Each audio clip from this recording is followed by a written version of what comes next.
চুমুকে। সুপ্রিয় দর্শক, আজকে আমাদের মাঝে উপস্থিত রয়েছেন প্রতিষ্ঠাতা সাধারণ সম্পাদক বাংলাদেশ কুলতুরাল ইয়ং ফেডারেশন মতিউর রহমান। শুভ সকাল, কেমন আছেন? জি আলহামদুলিল্লাহ, শুভ সকাল। কেমন আছেন? জি আমিও ভালো আছি, আপনাকে অসংখ্য ধন্যবাদ।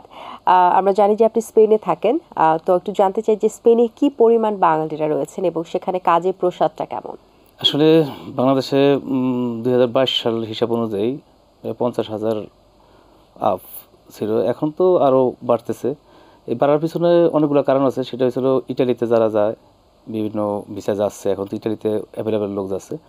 এই লোকগুলো বেশিরভাগ আমাদের স্পেনে, বিশেষ করে বার্সেলোনায় যাচ্ছে, কারণ ওইখানে কাজের সুযোগ সুবিধা ভালো এবং ওয়েদার ভালো, সব মিলে। আর সবচেয়ে বড় বিষয় হলো কাগজটা তাড়াতাড়ি হয়, পারমিটটা আর কি, কাজের পারমিশনটা তাড়াতাড়ি পাওয়া যায়। 3 বছর হয়ে গেলে এখানে কাজের পারমিশন পাওয়া যায়। আচ্ছা, শুরু করেছিলেন কত সালে? আমাদের সংগঠন 18 সাল থেকেই কার্যক্রম ছিল, কিন্তু আমরা আনুষ্ঠানিকভাবে 22 সালে এটার কার্যক্রম শুরু করি।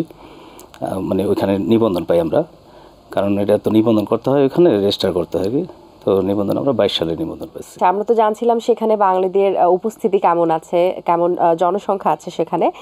একটু জানতে চাই যে প্রবাসীদের ক্ষেত্রে সংস্কৃতি চর্চাটা কতটুকু করা হয়? আমরা প্রতি বছর একটা বড় প্রোগ্রাম করি, এবং গত বছর 23-এ যে প্রোগ্রাম করছি আমরা, ইউরোপে ওপেন কনসার্ট কখনো হয় নাই, এবং মেলা, পাশাপাশি মিলন মেলা। আমাদের এটার নাম বাংলাদেশ মিলন মেলা, বাংলাদেশের মিলন মেলা। তো অনেক বড় একটা প্রোগ্রাম গত বছর আমরা করছি, এবারও ইনশাল্লাহ জুনের ফার্স্ট উইকে আমরা করতেছি। এবং একমাত্র ইউরোপে 4-5টা সংগঠন আছে আপনার বাংলাদেশ থেকে শিল্পী নেয়, এর মধ্যে আমরা আছি আর কি। আচ্ছা, কি ধরনের ঐতিহ্য সেখানে আপনারা প্রকাশ করছেন বাংলাদেশের রিপ্রেজেন্টেটিভ হিসেবে? ওইখানে বাংলাদেশি সব আছে, সব মানে এক টুকরো বাংলাদেশ। বার্সেলোনা, আমি যেখানে থাকি, মাদ্রিদ হলো রাজধানী শহর, কিন্তু বার্সেলোনা আপনার আমাদের দেশের চিটাং যেমন আর কি, পোর্ট শহর আর কি। তো সেক্ষেত্রে এখানে বাঙালি আর বেশি, এবং আমরা এক টুকরো বাংলাদেশ ওইখানে, মানে বাঙালি কালচার সব আছে এখানে। আচ্ছা, আমরা যতদূর জানি যে আপনারা রেমিটেন্স যোদ্ধা, সেখানে আপনারা প্রবাসী হিসেবে থাকছেন এবং বাংলাদেশকে রিপ্রেজেন্ট করছেন।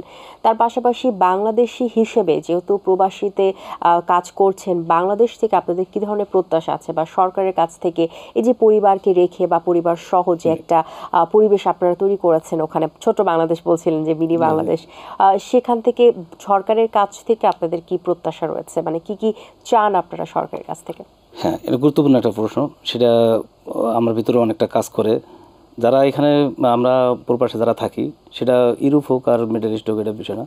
বিষয় হচ্ছে যারাই আমরা ফ্যামিলি রেখে গেছি, এত প্রবাসে যারা আমরা আছি, আমার সম্ভবত 80% ফ্যামিলি বাংলাদেশে থাকে।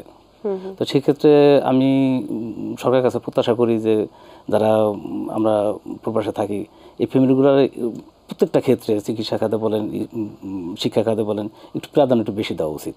কারণ যেহেতু আমরা কাছে নেই, ফ্যামিলি এখানে থাকে, বিভিন্ন সময় বিভিন্ন সমস্যায় পড়ে।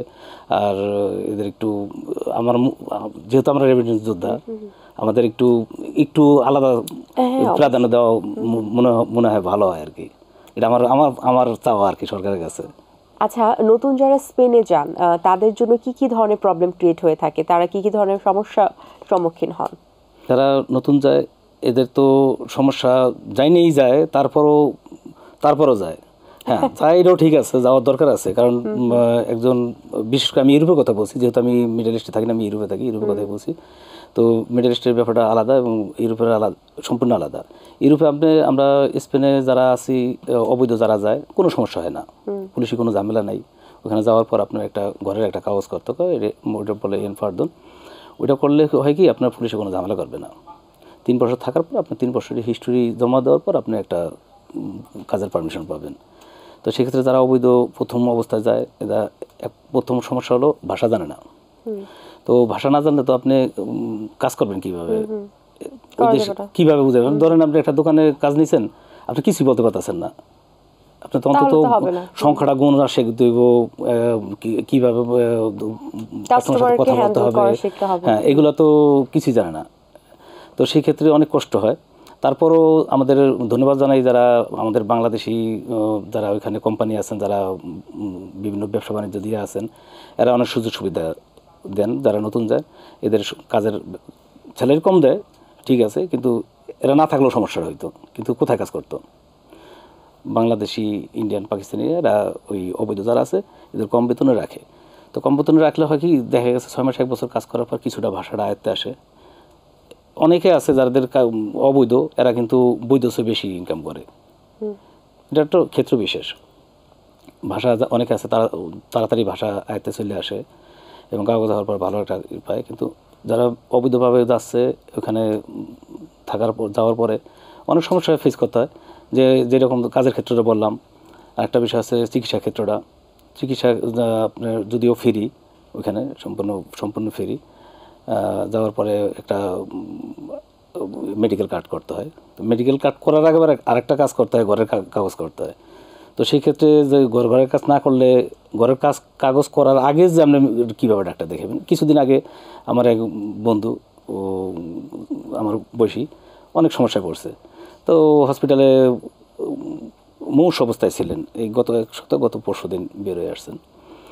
তো ওই দেশের সরকারও ধন্যবাদ দিই যে চিকিৎসা বৈধ আর অবৈধ না, ওরা চিকিৎসা খুব সুন্দর চিকিৎসা করে এবং যতক্ষণ পর্যন্ত আপনার সুস্থ না হচ্ছেন হসপিটাল থেকে ছাড়ছেন না। একটা খুব গুরুত্বপূর্ণ বিষয় আর কি। আচ্ছা, আপনাদের সংগঠনের মাধ্যমে আর কি কি কাজ করে থাকেন?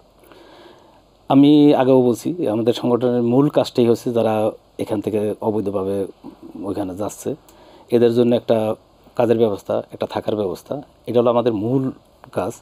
এবং আমি ধন্যবাদ জানাই আমার ইয়ং ফেডারেশনের প্রত্যেকটা সদস্যকে, কারণ খুব গুরুত্ব সহকারে প্রত্যেকটা লোক দায়িত্ব নিয়ে কাজ করেন। যারা যে দায়িত্ব দেওয়া আছে সবাই খুব গুরুত্ব সহকারে কাজ করেন।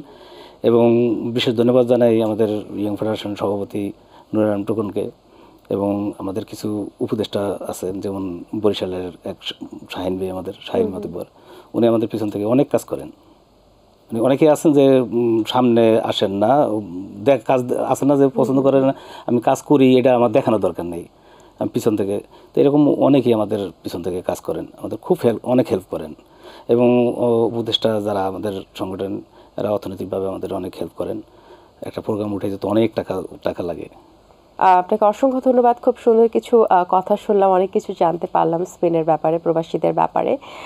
আশা করছি আগামীতে আপনারা যে সহযোগিতার যে হাতটা বাড়িয়ে দিয়েছেন যারা অবৈধভাবে যাচ্ছেন তাদের উদ্দেশ্যে, তাদের সাহায্যটা আরও ভালোভাবে করতে পারবে। সেই সাথে চেষ্টা করছি, আশা করছি কেউ অবৈধভাবে যেন না যায়, বৈধভাবে যেন যাওয়ার চেষ্টাটা করেন সবসময়। আপনাকে অসংখ্য ধন্যবাদ, ভালো থাকবেন সবসময়। ধন্যবাদ স্যার, তোমাকে ধন্যবাদ, বাংলাকে ধন্যবাদ আপনাকে। দর্শক, আশা করছি আজকের আয়োজন আপনাদের ভালো লেগেছে। আজ এই পর্যন্ত। আপনাদের সঙ্গে দেখা হবে আগামী পর্বে নতুন কারোর সঙ্গে। সেই পর্যন্ত ভালো থাকুন, সুস্থ থাকুন। আল্লাহ হাফেজ। দিন আসে দিন যায়, সময়টা চলে যায়, তবু আছি এই বেশ ভালো।